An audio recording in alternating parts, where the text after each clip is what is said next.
이스라엘 백성들이 약 3개월의 여정 끝에 가나안 초입에 이르렀습니다. 약속의 땅에 드디어 다다르게 되었습니다. 바란 광야의 그 가데스 지방에 진을 치고 정탐꾼을 12명을 뽑아서 가나안 땅 안으로 보냅니다. 오늘날로 치면은 적진의 후방에 몰래 들어가서 정보를 캐내오는 스파이들을 보낸 것입니다. 이들은 40일 동안 가나안 곳곳을 돌아다니면서 땅도 익히고 당시의 여론도 채집하고 또 특히 그곳에 있는 각종 농산물들을 따서 왔습니다. 그 땅이 얼마나 비옥하고 광대한가 하는 것을 보여줄 수 있는 증거물로 농작물들도 채집해서 왔습니다. 그들의 공통된 의견은 땅이 아주 비옥하고 기름져서 농사를 지으면 소출이 굉장히 많이 나온다. 그래서 우리가 아주 먹고 살기에 풍족한 기름지고 좋은 땅이다 하는 것이었습니다. 하지만 그 성읍이 견고해서 정복하기가 힘들다. 백성들이 기골이 장대하고 용맹해서 맞서 싸우기가 무척 어렵다. 그리고 모든 족속들이 산지와 평야와 해안의 각 지역들을 이미 점령하고 있어서 들어갈 틈이 잘 보이지 않는다 하는 것이었습니다. 이것들은 모두 객관적 사실들이었습니다. 여기에 대해서는 12명의 정탐꾼의 의견이 전부 일치했습니다. 하지만 이러한 현실 상황 가운데 어떻게 해야 할 것인가 하는 그 향후 대책에 대해서는 두 그룹으로 의견이 나뉩니다. 갈렙은 이제 올라가서 정복하자 합니다. 현실 상황은 좀 좋지 않아 보입니다. 적군이 아주 힘이 세고 성읍이 튼튼해서 방비가 완고합니다. 하지만 하나님의 약속의 말씀이 우리에게 있고 약속의 땅이 눈앞에 펼쳐져 있으니까 우리가 이제 들어가서 정복하면 된다 하고 백성들을 설득합니다. 하지만 10명의 정탐꾼들, 다수의 정탐꾼들은 비관적인 전망을 내놓습니다. 저기 올라가면 다 죽는다. 저 사람들 얼마나 키가 크고 힘이 센지 모른다. 우리는 거기에 비하면 메뚜기 떼에 불과하다. 그냥 밟으면 밟혀서 죽는다. 똑같은 사실을 보고서도 이렇게 의견이 둘로 나뉩니다. 차이가 무엇입니까? 10명의 정탐꾼들은 눈에 보이는 것으로 판단을 했습니다. 하지만 갈렙은 믿음으로, 말씀으로 판단했습니다. 똑같은 현실을 보고 눈에 보이는 것으로 판단하는 사람과 말씀을 붙잡고 믿음으로 판단하는 사람은 전혀 다른 해결책을 내놓습니다. 우리도 인생을 살다 보면 수많은 위기의 순간을 맞이합니다. 선택의 때가 놓입니다. 하나님의 뜻을 따라서 지금까지 잘 살아왔다고 생각했는데 갑자기 어느 순간 현실의 벽에 부딪히게 됩니다. 그 벽이 아주 높아 보입니다. 진로 문제, 직장 문제, 교회 문제, 이사하는 문제, 결혼 문제, 또 아이를 낳아서 기르는 문제, 사업을 하는 분들은 경영상에 부딪히는 어떤 선택의 문제들, 자녀가 크면 진학을 어떻게 시키고 또 혼인을 어떻게 시킬 것인가 하는 문제, 가족들 사이에 있는 여러 가지 문제들, 노년이 되었을 때 어떻게 인생의 후반기를 보낼 것인가 하는 등등의 문제들이 계속해서 다가옵니다. 인생의 고비고비마다 중요한 선택을 내려야 하는 그런 순간들이 있습니다. 그럴 때 여러분의 선택의 기준은 무엇입니까? 눈에 보이는 현실적 조건을 이해타산적으로 따져서 가장 이익이 되는 방향으로 결정을 내리십니까? 아니면 하나님의 말씀의 원칙을 붙잡고 믿음으로 결정하십니까? 오늘 말씀을 통해서 인생의 지혜를 얻으시기 바랍니다. 선택의 순간에 우리의 판단의 기준이 현실적인 상황 조건이 아니라 오직 하나님의 말씀을 붙드는 믿음에 있다는 사실을 깨달으시기 바랍니다. 말씀 붙잡고 나아갈 때에 하나님께서 길을 여시고 복 주신다는 사실을 믿고 결심하는 복된 시간이 되기를 바랍니다.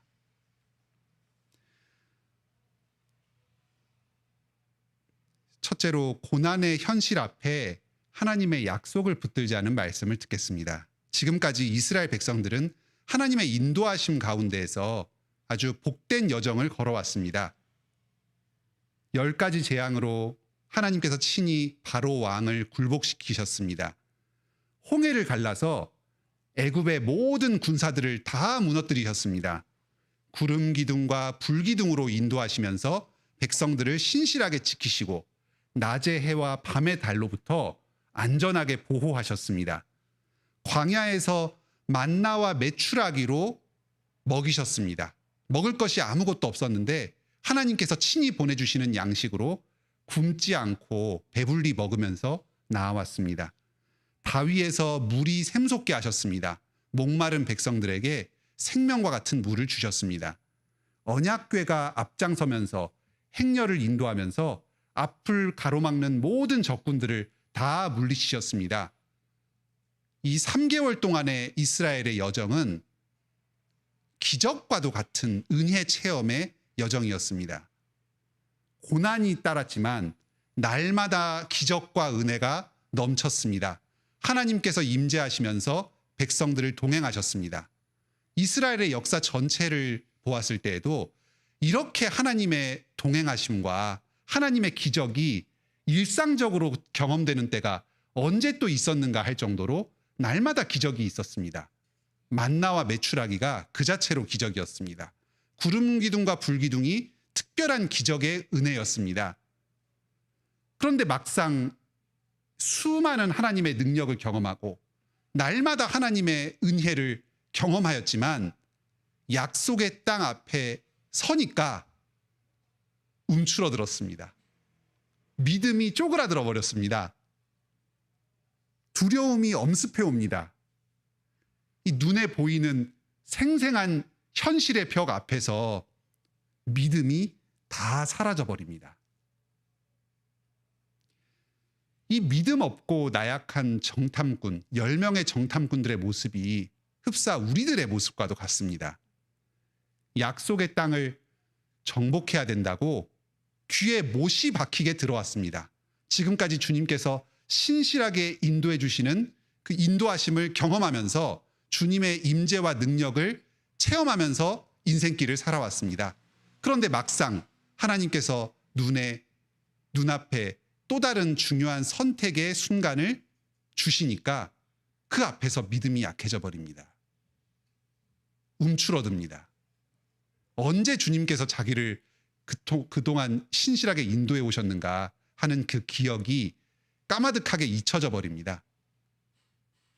담대하게 순종하지 못하면서 여러 핑계들을 대면서 현실적인 이유들을 들면서 움츠러들고 뒤로 물러서 버리는 게 우리의 모습과도 같습니다. 주님께서는 이런 우리도 오래 참으시면서 강권적으로 인도해 가십니다. 기필코 우리의 삶 가운데에서 주님의 뜻을 이루어 주십니다. 가나안 땅으로 나아가기를 저항했던 이스라엘 백성들은 비록 그 세대 백성들은 모두 하나님의 심판을 따라서 광야에서 다 죽게 됩니다. 하지만 우리는 그리스도 안에서 더 큰 은혜를 누립니다. 믿음 없고 연약하고 주저할 때가 많지만 주님께서 보혈로 우리의 죄를 다 씻어주시고 우리를 용서해 주십니다. 끝까지 은혜 베풀어 주시면서 주님 뜻에 순종하여서 믿음의 길을 완수하도록 하십니다. 반드시 하늘 본향으로 이끌어 가실 것입니다. 당대의 10 정탐꾼과 여기에 동조했던 믿음 없었던 이스라엘 백성들은 그 세대는 다 40년 동안 광야를 떠들다가 무너져 내렸습니다. 그 약속의 땅을 보지 못하고 광야에서 죽을 수밖에 없었습니다. 하지만 우리는, 여기 있는 여러분과 저는 한 사람도 낙오하지 않고 하늘 본향으로 다 들어갈 것입니다. 예수 그리스도께서 능력 있는 인도자가 되셔서 우리의 앞길을 여시기 때문입니다. 주님의 약속의 말씀을 들읍시다. 우리가 마음의 뿌림을 받아 악한 양심으로부터 벗어나고 몸은 맑은 물로 씻음을 받았으니 참 마음과 온전한 믿음으로 하나님께 나아가자. 그러므로 너희의 담대함을 버리지 말라. 이것이 큰 상을 얻게 되느니라. 아멘. 우리도 현실의 상황은, 그 상황 조건은 언제나 냉철하게 판단을 해야 되겠습니다. 어떠한 어려움이 있고 어떠한 준비가 필요한지는 잘 판단을 해야 되겠습니다. 하지만 그게 다가 아닙니다. 우리의 결정을 내리는 최종 근거는 눈에 보이는 것이 아닙니다. 하나님의 말씀으로 말씀을 붙잡고 나아갑니다. 현실이 아무리 막막해도 하나님의 말씀, 약속의 말씀을 붙잡고 나아갈 때에 주님께서는 우리에게 힘 주시고 우리의 앞길을 열어주십니다. 주님의 약속을 반드시 이루어 주시고 복 내려 주십니다. 오직 주님만을 의지하여서 강하고 담대하시기 바랍니다. 여러분 앞에 놓인 그 믿음의 싸움을 싸워서 이기시기 바랍니다. 그리스도께서 이미 이기셨습니다. 지금도 여러분과 함께 이기고 계십니다. 그러니까 주님의 말씀을 붙잡고 그리스도와 함께 이기시기 바랍니다. 세상적인 판단으로는 도저히 답이 없지만 주님께서는 이루십니다. 담대하게 나아갑시다. 오늘날 우리에게 주신 가장 중요한 땅은 가정과 교회입니다. 혹시 현실적인 어려움 때문에 결혼을 미루고 계신 분이 계십니까? 눈앞의 어려움 때문에 예배를 소홀히 하고 또 교회의 여러 모임들을 잠시 뒤로 미뤄두신 분이 계십니까? 주님께서 여러분을 위하여서 눈앞에 예비하신 기업이 기다리고 있습니다. 담대하게 그 땅을 차지하시기 바랍니다. 가정과 교회의 생활을 누리는 데 장애가 되는 여러 어려움들이 있다면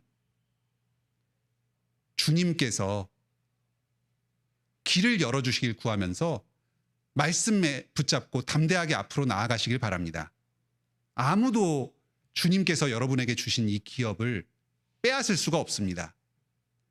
용기 있게, 동시에 지혜롭게 그 어려움과 부딪히시기 바랍니다. 말씀을 붙잡고 기도하면서 주님께서 그 문제 해결해 주시길 구하면서 앞으로 나아가시기 바랍니다. 땅을 여러분에게 회복시켜 주실 것입니다.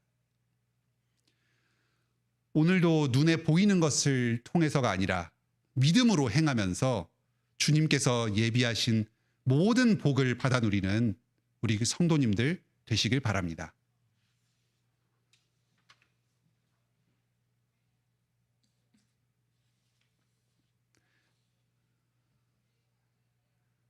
두 번째 말씀 듣겠습니다. 하나님께서는 보이는 것으로 행하는 자들을 징계하십니다.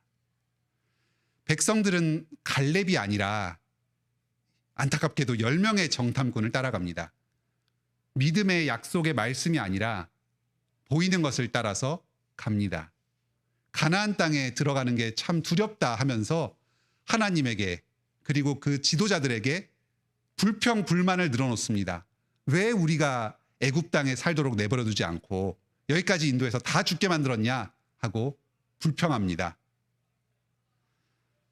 적들이 너무 강하니까 다 죽게 생겼다고 아예 싸워보기도 전에 절망합니다. 부딪혀보기도 전에 그 말만 듣고 마음을 내려놓습니다. 모세를 대신할 지도자를 세워서 애굽으로 돌아가자. 오는데 3개월이면 걸렸으니까 돌아가는 데는 더 빨리 한 2개월쯤 돌아가면 되지 않겠느냐, 그런 생각으로 구체적인 계획까지 자기들끼리 막 논의를 합니다. 이번 불순종은 그냥 하는 투정이 아닙니다. 아주 구체적인 심각한 반역입니다. 그동안에는 단지 오는 길이 힘들다, 불편하다 하면서 불평불만을 늘어놓았는데, 지금은 약속의 땅 앞에 다다라서 그 땅을 차지하기 직전의 상황이었는데 이 약속을 거부하는 아주 심각한 도전이었습니다. 여기서 만약에 백성들이 주저하고 돌아간다면 하나님께서 애굽 땅에서 백성들을 구원하신 것이 아무 의미가 없어지고 광야 땅에서 신실하게 인도한 의미가 없어져 버립니다. 하나님의 약속이 모두 허물어져 버립니다. 하나님께서는 진노하십니다. 이들을 다 멸하겠다 하고 결심하십니다. 백성들의 지도자, 하나님의 뜻으로 백성들을 이끄는 이 인도자 모세가 백성들을 위해서 기도합니다. 이 기도를 잘 보면 14장에 나옵니다. 백성들을 단순히 살려달라, 목숨만 한번 구해달라, 이런 기도가 아닙니다. 하나님의 명예를 가지고 이야기합니다. 하나님께서 이스라엘 백성들을 애굽 땅에서 구출하여 내시고 광야에서 신실하게 인도하신 그 능력이 온 천하 만국에 퍼졌습니다. 하나님의 이 전능하심과 위대하심이 만방의 사람들의 입에 오르내리고 있습니다. 그런데 이제 가나안 땅 앞에서 백성들이 그 땅을 차지하지 못하고 돌아가 버린다면 이것은 이스라엘의 실패이면서 동시에 하나님의 실패입니다. 우리가 기도를 할 때 이렇게 기도해야 합니다. 하나님의 뜻이 우리를 통해서 이루어져야 합니다. 제가 지금 이 현실적인 벽 앞에 가로막혀서 하나님의 뜻을 이루지 못한다면 저를 통해서 이루시고자 했던 하나님의 구원의 계획이 망쳐지는 것입니다. 주님의 전능하심이 훼손되는 것입니다. 그러니 저를 통해서 하나님의 영광과 위대하심을 드러내 주시옵소서. 이 현실의 문제를 해결하여 주시고 하나님의 약속의 땅을 차지하게 하여 주시옵소서. 하나님께서는 이 모세의 기도를 들으시고 민족적 차원에서는 이 이스라엘을 용서해 주십니다. 하지만 반역한 백성들 개개인은 심판하십니다. 20세 이상의 계수한 백성들 중에서 60만 명이나 되는 이 백성들 중에서 아무도 살아남지 못할 것입니다. 약속의 땅을 차지하지 못할 것입니다. 단 두 사람, 이 정탐꾼 중에서 믿음으로 반응했던 여호수아와 갈렙만이 살아남아서 약속의 땅을 차지하게 될 것입니다. 이들은 이 하나님의 저주의 말씀을 듣고 뉘우치는 듯 보입니다. 뒤늦게 공격을 시도합니다. 하지만 때가 늦었습니다. 하나님께서는 땅을 주지 않으셨고 그래서 가나안 사람들에게 철저한 패배를 당하고 물러나게 됩니다. 이 백성들 중에서는 아마 하나님을 신실하게 믿었지만 전체적인 분위기에 휩쓸려서 실수한 사람들도 있었을 것이고 소극적인 태도로 이 하나님께 반역하려는 사람들에게 반대한 사람들도 있었을 것입니다. 이 사람들은 광야에서 죽지만 아마 영원한 본향에 들어갔을 것입니다. 하지만 이 땅에서는 자신의 그 잘못에 합당한 대가를 치루어야 했습니다. 오늘도 우리가 하나님 앞에서 죄를 짓고 믿음으로 합당하게 반응하지 못하면 하나님께서는 그러한 우리도 나중에 예수 그리스도를 붙잡고 회개하면 다 용서해 주십니다. 더 이상 우리를 책망하지 않으시고 주님 품으로 받아들여 주십니다. 하지만 우리가 이 땅에서 범한 그 잘못에 대해서는 합당한 징계를 내리십니다. 우리가 순종하지 못함으로써, 불순종함으로써 잘못된 선택을 내린 그 결과에 대해서는 이 땅에서 계속해서 책임을 져야 합니다. 이 가나안 땅에, 약속의 땅에 들어가지 못한 이스라엘 백성들, 광야에서 죽은 백성들처럼 가혹한 징계는 아니지만 하지만 이 땅에서 책임을 져야 합니다. 어떤 경우에는 그 문제를 때가 되면 풀어주시고 완전히 해결해 주시는 경우도 있지만 또 어떤 경우는 이 세상에서 풀리지 않고 두고두고 안고 가야 되는 그런 문제들도 있습니다. 하나님의 은혜와 하나님의 신실하심을 강조하다 보면 자칫 죄를 가볍게 여길 수가 있습니다. 우리 교회에 대해서는 결국 승리할 것이고 하나님의 뜻이 온전하게 이루어질 것입니다. 하지만 우리 한 사람 한 사람의 측면에서는 우리가 범한 죄, 우리가 범한 불순종, 우리가 범한 실수들, 거기에 대해서는 합당한 책임을 묻기도 하십니다. 부디 주님의 말씀에 순종하지 않는 선택의 순간에 믿음으로 반응하지 않는 이 잘못의 심각성을 깨달으시기 바랍니다. 우리는 용서받았지만 그래서 그리스도 안에서 영원히 죽지 않고 영생을 누리지만 하지만 그 죄로부터 아무런 영향을 받지 않는 것은 아닙니다. 우리의 어리석은 선택이 이 땅에서의 우리의 삶을 두고두고 제약할 수가 있습니다.